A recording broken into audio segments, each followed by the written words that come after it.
Right ఇక వివరాలు చూద్దాం. ఆక్వా ఫీడ్ కంపెనీల దోపిడీపై రైతులు కదం తొక్కారు. ఫీడ్ ధరలు తగ్గించి రైతులను ఆదుకోవాల్సిందిగా డిమాండ్ చేస్తూ అంబేద్కర్ కోనసీమ జిల్లా అమలాపురం కలెక్టరేట్ వద్ద ఆందోళన చేపట్టారు. కోనసీమ జిల్లా ఆక్వా అసోసియేషన్ ఆధ్వర్యంలో ప్రొటెస్ట్ జరుగుతోంది. తోపుడు బళ్లపై రొయ్యలు పోసి నిరసన వ్యక్తం చేశారు. జిల్లా కలెక్టర్కు వినతి పత్రాన్ని అందించి ప్రభుత్వం తరపున తమను ఆదుకోవాల్సిందిగా విజ్ఞప్తి చేశారు. ప్రభుత్వం జారీ చేసిన 180 జీవోను స్వాగతిస్తున్నామన్నారు రైతులు. దాన్ని వెంటనే అమలు చేసి న్యాయం చేయాల్సిందిగా కోరారు. ఆకాశాన్నంటిన ఫీడ్ ధరలతో రొయ్యల సాగు అసాధ్యమని ఆవేదన వ్యక్తం చేశారు. ఇక ఫీడ్ కంపెనీల దోపిడీతో సాగు వ్యయం పెరిగింది, నష్టపోతున్నామంటూ కూడా వాపోతున్నారు రైతులు.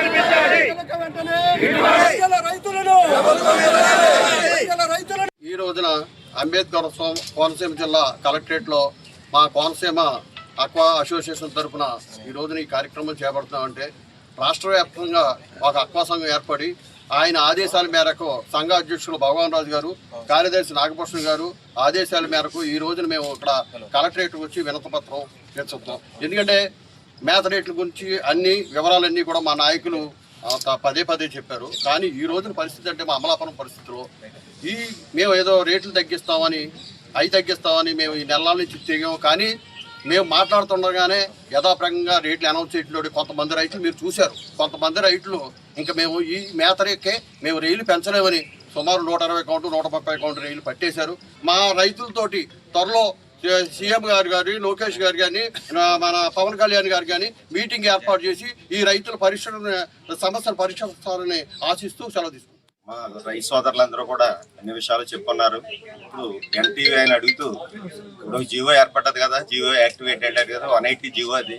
ఆ జియో ప్రకారంగా ఏంటంటే రైతులు ఫుడ్ ప్రాసెస్, ఫీడ్ ప్రాసెస్, తర్వాత ఏంటంటే ఎంపెడ, సేబా, తర్వాత షిఫ్ట్ ప్రిన్సిపాల్, మన ఫీడ్ షాప్ వాళ్ళు అందరినీ ఒక కమిటీగా ఏర్పరిచి మనకి ఎన్సీసీ నెక్కలో ఏ విధంగా అయితే పెరిగితే పెరిగిన రేటు, తగ్గితే తగ్గిన రేటు అయితే ఎలాగైతే ఇంప్లిమెంట్ చేస్తారో ఆ విధంగా అందరితోటి సానుకూలంగా అన్ని రేట్లు వివరించి దాని ప్రకారంగా కేజీ ఎంత పడుతుందో చూసి దాని ప్రకారంగా ఇంప్లిమెంట్ చేయాలనే ఉద్దేశంతో ప్రభుత్వం చిత్తశుద్ధితో ఖచ్చితంగా ఈ జీవో విడుదల చేయడం జరిగింది. దాన్ని అప్రిషియేట్ చేస్తున్నాం.